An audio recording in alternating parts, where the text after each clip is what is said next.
Bismillahirrahmanirrahim. Welcome to Science Group. In this video we will talk about the chapters of math. The first chapter is matrices and determinant. तो हम लोग first chapter के बारे में बात करेंगे जो कि है मैट्रिसेस एंड डिटर्मिनेंट. जो मैट्रिसेस एक वर्ड है वो प्लूरल फॉर्म है मैट्रिक्स की, प्लूरल फॉर्म है मैट्रिक्स की. और मैट्रिसेस के बारे में जो सबसे पहले first time English mathematician Arthur Cayley ने आइडिया दिया था मैट्रिसेस के बारे में. ये एमसीक्यूज भी पूछा जा सकता है कि मैट्रिसेस के बारे में या मैट्रिक्स के बारे में किसने आइडिया दिया था. तो हम सिंपली आंसर आर्थर कूले ने दिया था और उसने डेवलप की थी थ्योरी ऑफ मैट्रिसेस. उसने क्या डेवलप की थी? आर्थर कूले ने थ्योरी ऑफ मैट्रिसेस. तो ये एक छोटा सा एमसीक्यूज था इसके इंट्रोडक्शन में. अब हम देखेंगे मैट्रिक्स क्या होता है.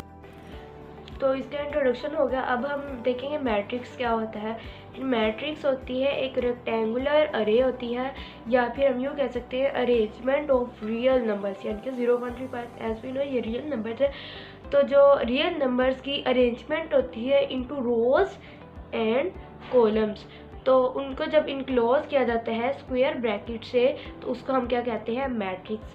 तो जब भी क्वेश्चन आए व्हाट इज मैट्रिक्स या डिफाइन मैट्रिक्स, तो रेक्टेंगुलर अरे या arrangements of real numbers into rows and columns that are enclosed by brackets या square brackets is called matrix. तो ये हमने देख लिया कि मैट्रिक्स क्या होता है. अब हम जब मैट्रिक्स देखेंगे, हमने कहा कि जो अरेंजमेंट करनी है रियल नंबर्स की वो रोज एंड कॉलम्स में करनी है. तो अब हम अगर कोई मैट्रिक्स हो तो हम ये बता सकते हैं उसमें नंबर ऑफ रोज कितनी है, नंबर ऑफ कॉलम्स कितनी है. तो सबसे पहले हमें ये पता होना चाहिए कि नंबर ऑफ रोज क्या होती हैं या फिर कॉलम्स क्या होते हैं. तो रोज जो होती हैं वो होती हैं हॉरिजॉन्टल लाइंस. रोज क्या होती है? Horizontal lines. तो मैं इसको डिनोट करी आर. तो पहली रो है तो फर्स्ट रो 1, और अगर सेकंड रो है तो आर 2 से डिनोट करी.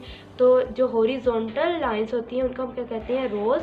और फिर जो वर्टिकल लाइंस होती हैं, वर्टिकल लाइंस, ठीक है, या फिर यूँ भी कह सकते हैं परपेंडिकुलर लाइंस टू रोज. तो वर्टिकल लाइंस होती हैं उनको हम क्या कहते हैं? कॉलम्स. तो कॉलम को सी से डिनोट करके पहला है तो C1, दूसरा है तो C2 से. तो हमने देखा कि एक मैट्रिक्स को हमने अरेंज किया रोज एंड कॉलम्स में. फिर हमने देखा कि रोज किसको कहते हैं? रोज कहते हैं आर हॉरिजॉन्टल लाइंस को, और फिर कॉलम्स कहते हैं वर्टिकल लाइंस को. अब हम देखें मैट्रिक्स बी. तो इसमें अगर हमने बताना हो कि इसमें रोज कितनी है और कॉलम्स कितनी है तो हम ये बता सकते हैं. हमें पता है कि रोज जो होती हैं वो होती हैं हॉरिजॉन्टल लाइंस, यानी कि R1, ये देखें, और ये वाली भी हॉरिजॉन्टल लाइन है तो ये R2. फिर हमें पता है कि जो हॉरिजॉन्टल लाइंस के परपेंडिकुलर होती हैं लाइंस तो वो क्या होती हैं? कॉलम्स होते हैं. तो वर्टिकल लाइन ये हो गया C1, ये देखें ये भी एक वर्टिकल लाइन है C2, और ये भी एक वर्टिकल लाइन है तो ये क्या हो गया? C3 हो गया. अब ये देखें, अब तो इसमें नंबर ऑफ रोज कितनी है? 1 2. इसमें नंबर ऑफ रोज कितनी है? 2. और इसमें नंबर ऑफ कॉलम्स कितनी है? 3. उसमें नेक्स्ट अगर हम देखें मैट्रिक्स सी, तो इसमें हमने नंबर ऑफ रोज बतानी हो तो बता सकते हैं. ये देखें हॉरिजॉन्टल लाइंस, कितनी हॉरिजॉन्टल लाइंस है? 3. इसमें नंबर ऑफ रोज कितने हैं? 3. और फिर उसके बाद हमें पता है कि वर्टिकल लाइंस होती हैं जो वो हमारे पास क्या होती हैं? कॉलम्स. तो वर्टिकल लाइंस ये देखें हमारे पास वर्टिकल लाइन ये हो गया C1, और ये वाला वर्टिकल लाइन हो गया C2. तो हमने देखा कि एक मैट्रिक्स को हमने अरेंज किया रोज और कॉलम्स में. तो जो हमारे पास हॉरिजॉन्टल लाइंस होती हैं वो क्या होती हैं?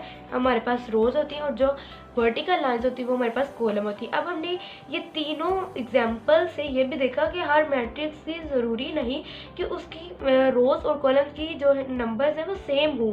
ये देखिए इसमें पहले में था 2 रोज या 2 कॉलम्स था, और बी वाले में 2 रोज 3 कॉलम्स है, लेकिन सी वाले में 3 रोज और 2 कॉलम्स है. तो इससे हमें पता चलता है कि हमारे नंबर ऑफ रोज और नंबर ऑफ कॉलम्स भी डिफरेंस हो सकते हैं. हम लोगों ने ये देख लिया था कि एक जो हमारे पास मैट्रिक्स होती है उसमें रोज क्या होती है, कॉलम्स क्या होती है, और रोज कितने हैं वो कैसे फाइंड आउट कर सकते हैं, कॉलम कितने वो कैसे फाइंड आउट कर सकते हैं. अब हम एक मैट्रिक्स जब देखते हैं हम तो उसका ऑर्डर भी फाइंड आउट कर सकते हैं. यानी कि उसमें सिंपली एक ऑर्डर में हम ये भी बता सकते हैं उसमें नंबर ऑफ रोज कितनी होंगी और नंबर ऑफ कॉलम्स कितनी होंगी. तो उसको हम क्या कहते हैं? Order of matrix. तो order of matrix find out करने के लिए एक सिंपल फॉर्मूला होता है M/n. ये एक फॉर्मूला है जिससे हम लोग किसी भी मैट्रिक्स का ऑर्डर फाइंड कर सकते हैं. ये बता सकते हैं इसमें रोज कितनी और उसमें कॉलम्स कितने हैं. तो जो हमारे पास रोज़ होती हैं हम लोग उसको डिटरमिन करते हैं m के साथ, और जो हमारे पास कॉलम्स होते हैं उनको हम लोग डिटरमिन करते हैं n के साथ। तो अब जो हमारे पास m है वो डिटरमिन करेगा नंबर ऑफ़ रोज़ को, और जो n है वो डिटरमिन करेगा नंबर ऑफ़ कॉलम्स को। तो हम अगर देखें और मैट्रिक्स A का ऑर्डर क्या है, तो हम देखें इसमें m कितने हैं 1 और 2, तो इसमें कितने रोज़ हो गई 2 बाय, और इसमें n कितने हैं 2, तो इसका ऑर्डर क्या हो गया 2/2। तो अगर हमारे पास ये ऑर्डर लिखा हुआ आ जाए 2/2 ऑर्डर, और हमें कहा जाए कि एक मैट्रिक्स बनाए, तो हमें पता है उसमें हमने 2 रोज़ रखनी है और कितने रखने हैं 2 कॉलम्स रखने हैं। तो 2 रोज़ और 2 कॉलम्स हो गए, तो ये वाला सेटिस्फाई हो जाएगा। ओके, तो अब हम नेक्स्ट मैट्रिक्स एन के बी का फाइंड करते हैं कि क्या उसका ऑर्डर भी सेम ही आता है या डिफरेंट आता है। तो ऑब्वियसली डिफरेंट आएगा क्योंकि उसमें नंबर ऑफ रोज और कॉलम्स भी इससे डिफरेंट हैं। तो ये देखें सिंपली m/n से फाइंड करना है। इसमें नंबर ऑफ रोज कितनी है 2, तो इसका बी का जो ऑर्डर होगा, order of B matrix B है जो इसका है, देखें m/n, m किसको डिटरमिन करता है रोज़ को, तो इसमें कितनी रोज़ है 2 बाय, और इसमें देखें कि इसमें कॉलम कितने हैं, कॉलम डिटरमिन करते हैं n को, तो इसमें कॉलम्स कितने हैं 3, तो इसका 2/3 आया। तो इससे हमें पता चला कि ऑर्डर ऑफ जो मैट्रिक्स बी है और ऑर्डर ऑफ जो मैट्रिक्स ए इसका डिफरेंट है। इसमें 2 रोज़ और 2 कॉलम थे, इसमें 2 रोज़ और 3 कॉलम थे। और अगर हमारे पास ये ऑर्डर लिखा आ जाए, ये मैट्रिक्स ना दिया हो, और तो इससे हमें पता है कि हमने इसमें कितनी सिंपली 2 रोज़ ड्रॉ करनी है और इसमें 3 कॉलम्स ड्रॉ करने हैं। अब हम ऑर्डर देख लेते हैं मैट्रिक्स सी का, ऑर्डर ऑफ मैट्रिक्स सी। ठीक है, तो इसमें हम देखें हमें पता है m/n से ही हमने फाइंड करना है। तो m की टोटल करती है रोज़ को, तो इसमें कितनी रोज़ है 3,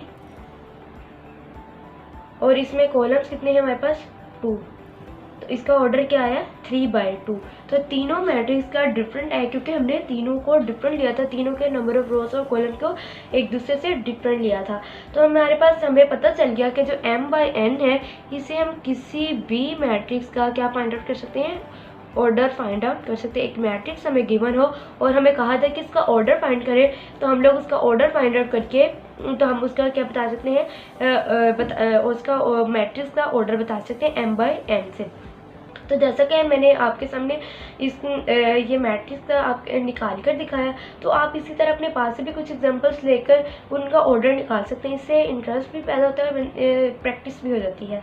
तो ये था ऑर्डर ऑफ मैट्रिक्स। तो हमने अभी तक मैट्रिक्स देखा कि मैट्रिक्स क्या होता है, फिर हमने देखा कि उसमें अरेंजमेंट होती है रियल नंबर्स की रोज एंड कॉलम्स में, तो उसको इंक्लोज किया जाता है ब्रैकेट से। तो हमने कहा कि रोज और कॉलम्स होते हैं, रोज हॉरिजॉन्टल लाइंस होते हैं, कॉलम में हमारे पास वर्टिकल लाइंस होती हैं। फिर हमने इसका ऑर्डर निकालना सीखा कि ऑर्डर ऑफ मैट्रिक्स कैसे निकालते हो, तो हमने कहा m/n से निकालते हैं। m represents the rows and n represent the number of columns. तो m की जगह पे हमने लगा दिए m जितने हैं हमारे पास रोज थी, उसके बाद n की जगह पर जितने हमारे पास नंबर ऑफ कॉलम्स हैं। तो हमने इसका मैट्रिक्स ए का हमारे पास ऑर्डर आया 2/2। इस तरह हमने बी और सी का भी ऑर्डर निकाला। तो आज हमने इस वीडियो में मैट्रिक्स देखा कि मैट्रिक्स क्या होता है, फिर हमने रोज और कॉलम्स देखा, और उसके बाद हमने देखा ऑर्डर क्या होता है। अब हम नेक्स्ट देखते हैं कि इक्वल मैट्रिक्स के बारे में डिस्कस करते हैं। अब हम लोग नेक्स्ट देखेंगे मैट्रिक्स इक्वल है या नहीं है। कोई भी हमारे पास 2 मैट्रिक्स आ जाए, 3 मैट्रिक्स आ जाए, या इससे भी ज़्यादा मैट्रिक्स आ जाए, तो हमने इनमें से ये बताना हो कि कौन से मैट्रिक्स एक दूसरे के इक्वल है या नहीं है, और जो है वो हमें कैसा पता चलेगा, और जो नहीं होंगे वो कैसे पता चलेगा। तो उसके लिए हमारे पास कुछ रूल्स हैं, वो देखेंगे। जो भी मैट्रिक्स हमारे पास वो रूल्स फॉलो कर रहा होगा तो वो हमारे पास इक्वल मैट्रिक्स होंगे, और जो फॉलो नहीं कर रहा होगा तो हमारे पास इक्वल मैट्रिक्स नहीं होंगे। तो अब हमने क्या करना है कि इक्वल मैट्रिक्स, कोई भी हमारे पास जो मैट्रिक्स है वो बताने हैं कि हमारे पास वो इक्वल मैट्रिक्स हैं या नहीं है। ठीक है, तो लेट्स सपोज कि मैं कर लेती हूँ, मैंने बताना है कि ए मैट्रिक्स और बी मैट्रिक्स इक्वल है या नहीं है। तो मतलब सबसे पहले इसके टू रूल्स देखने के, क्या ये टू रूल्स जो हैं ये दोनों के दोनों रूल्स फॉलो कर रहे हैं या नहीं कर रहे। इनमें से एक रूल फॉलो हो रहा और दूसरा ना हो रहा तब भी वो मैट्रिक्स इक्वल नहीं हो सकते। तो वो देखते हैं कि वो रूल्स कौन से। सबसे पहले कि मैंने लेट्स सपोज ये दो का बताना है, तो इन दोनों का क्या होना चाहिए, ऑर्डर एक दूसरे के इक्वल होना चाहिए। Order of matrix A will be equal to order of matrix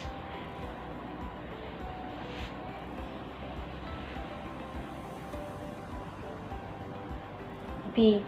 order of matrix A किसके इक्वल होना चाहिए, order of matrix A B के। तो सबसे पहले हम लोगों ने ये रूल फॉलो करना है और देन हमने देखना है कि जो उनकी कोरेस्पॉन्डिंग एंटिटीज़ हैं वो भी एक दूसरे के क्या होने चाहिए, इक्वल होने चाहिए। मैं अभी आपको ये बताती हूँ कि कोरेस्पॉन्डिंग एंटिटीज़ क्या होता है। कोरेस्पॉन्डिंग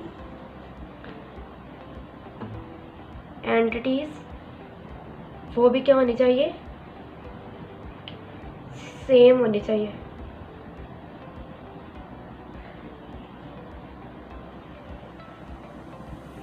तो सबसे पहले हम लोग फर्स्ट रूल को देखते हैं कि फर्स्ट रूल ये दोनों मैट्रिक्स फर्स्ट रूल को फॉलो कर रहे हैं या नहीं कर रहे। तो हम लोग देखते हैं कि हमने पहला रूल कौन सा देखना है कि ये इनका ऑर्डर सेम है या नहीं सेम। तो सबसे पहले हम लोग ये देखें कि इसमें कितनी रोज है, 2 रोज हैं, ओके। और इसमें कितने कॉलम्स हैं, 2 कॉलम्स हैं। इसमें 2 रोज और 2 कॉलम, यानी कि इसका ऑर्डर क्या है, 2/2 है। अब हमने देखना है कि इसका ऑर्डर, अब हम चेक कर लेते हैं इसका ऑर्डर क्या है। कितनी इसमें रोज हैं, 2 रोज है इसमें कॉलम्स कितने हैं, 2। अब कुछ लोग समझते हैं कि जो ये प्लस का साइन है ये मतलब अलग अलग कॉलम्स है। नो, ये अलग अलग कॉलम्स नहीं है। 2 + 1 करें तो 3 और 4 - 2 करें तो 2 आएगा। तो ये एक ही कॉलम है। तो ये हमारे पास हो गया कॉलम 1 और ये हमारे पास हो गया कॉलम 2। तो ये देखें इसमें भी 2 रोज, इसमें भी 2 रोज, इसमें भी 2 कॉलम्स, इसमें भी 2 कॉलम। तो इसने फर्स्ट रूल हमारा क्या कर लिया, फॉलो। अब हम लोग इसी पे कह नहीं सकते कि इक्वल है या नहीं है, तो इसके लिए हमें दूसरी चीज़ देखनी पड़ेगी, कोरेस्पॉन्डिंग एंटिटीज। कोरेस्पॉन्डिंग एंटिटीज भी सेम होनी चाहिए। जैसे अगर यहाँ पे 1 है तो यहाँ पे भी क्या होना चाहिए, 1। अगर यहाँ पर 3 है तो ये भी क्या होना चाहिए, 3 होना चाहिए। तो ये देखिए 2 + 1 = 3, तो ये सेम हो गया। अब यहाँ पर -4 है तो यहाँ पे भी क्या होना चाहिए, -4। यहाँ पे 4 - 2 करे तो क्या आता है, 2। तो यहाँ पर भी 2, तो यहाँ पे भी क्या होना चाहिए, 2। तो हमने देखा कि ये एंटिटीज भी क्या सेम है, जिसने सेकेंड रूल भी फॉलो कर लिया। तो देन हम कह सकते हैं कि A = B है। अब फॉर एग्जाम्पल हम देखते हैं कि क्या A = C है या नहीं है, A = C है या नहीं है। हमने अब ये देखना है, इसको देखना है, ठीक है। तो A का तो हमने ऑर्डर फाइंड कर लिया, अब B का करते हैं ऑर्डर। देखिए 2 रोज, इसमें R1 एंड R2। इसमें कॉलम्स कितने हैं ये अब हम लोग देख लेते हैं, C1 एंड C2। इसने फर्स्ट रूल तो फॉलो कर लिया, लेकिन अब हम देखते हैं कि क्या इसने सेकंड रूल फॉलो किया या नहीं, क्योंकि हमने बात की कि इक्वल मैट्रिक्स के लिए दोनों रूल्स फॉलो करना ज़रूरी है। इनमें से ये नहीं कि वो एक रूल फॉलो कर रहा हो और दूसरा रूल फॉलो ना कर रहा हो, तो दोनों रूल्स का फॉलो करना ज़रूरी है। तो हमने ये देख लिया कि ये एक तो रूल फॉलो कर रहा है, दूसरा अब इनकी एंट्रीज का सेम है या नहीं। देखिए यहाँ पर 1 तो 1, इट्स ओके। यहाँ पर 3 तो यहाँ पर 4, तो इसका मतलब ये चीज़ फॉलो नहीं हो रही। -4 तो -4, 2 एंड 2, तो इसमें डिफरेंस कहाँ पर आ गया, 4 का। यहाँ पर 3 है तो वहाँ पर क्या है, 4। तो ये कोरेस्पॉन्डिंग एंटिटीज इसकी सेम नहीं है, एक डिफरेंट है। तो इसने ये वाला रूल फॉलो नहीं किया, तो इसका मतलब A does not = C, A matrix C के इक्वल नहीं है। तो हमने ये वाले लेक्चर में देखा कि हम लोगों ने अगर हमारे पास कोई भी मैट्रिक्स आ जाए तो हमने इसका बताना हो कि उसका वो इक्वल है या नहीं है। तो उसके लिए सबसे पहले हमें ऑर्डर ऑफ मैट्रिक्स फाइंड करना आना चाहिए। तो हमने देखा था कि ऑर्डर ऑफ मैट्रिक्स m/n से फाइंड आउट करते हैं, या इनका number of rose and number of column से।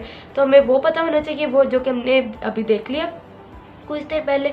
तो हमने वो फाइंड कर लिया। फिर उसके बाद हमने कहा कि उसके कोरेस्पॉन्डिंग एंटिटीज, यानी कि अगर यहाँ पर 1 है तो वहाँ पर भी 1, अगर यहाँ पर 3 तो वहाँ पर भी 3 होना चाहिए, ये भी सेम होने चाहिए। जो मैट्रिक्स ये दोनों रूल्स को फॉलो करता हो वो इक्वल मैट्रिक्स होगा, और जो नहीं कर रहा होगा वो दोनों इक्वल मैट्रिक्स नहीं होंगे। तो अभी होप सो हमने जो पढ़ा है वो आपके लोग को समझ आ गया होगा। हमने सबसे पहले मैट्रिक्स देखा, फिर रोज कॉलम्स देखे, फिर उसका ऑर्डर फाइंड आउट करना सीखा, देन हमने मैट्रिक्स सीखा। अब जब भी बात है कि ये देखें कोरेस्पॉन्डिंग एंटिटीज में हमने देखा कि ये सेम होने चाहिए। इसका मतलब ये कि जो ये 1 है ये 1 के इक्वल है, यानी कि जो जहाँ पर इक्वल मैट्रिक्स में जो यहाँ पर चीज़ है वो यहाँ के इक्वल है, जो ये चीज़ है वो इस चीज़ के इक्वल है। तो ये हमने इसमें चीज़ लर्न की। तो हमने इक्वल मैट्रिक्स भी लर्न कर लिया। होप्सो को आप लोग को ये लेक्चर समझ आ गया होगा। अगर फिर भी कोई चीज़ समझ ना आई हो तो आप लोग कमेंट सेक्शन में कमेंट करके पूछ सकते हैं, तो आपको उसका ज़रूर आंसर जल्द से जल्द दिया जाएगा। और मिलते हैं नेक्स्ट वीडियो में। तो उससे पहले सब्सक्राइब करें, शेयर करें अपने फ्रेंड्स के साथ। अगर आपको ये वीडियो अच्छी लगी है तो आइकन का बटन भी प्रेस कर दें ताकि आप हर नई आने वाली वीडियो आप लोग को वक्त से मिल सके। ओके, मिलते हैं नेक्स्ट वीडियो में। अल्लाह हाफिज़।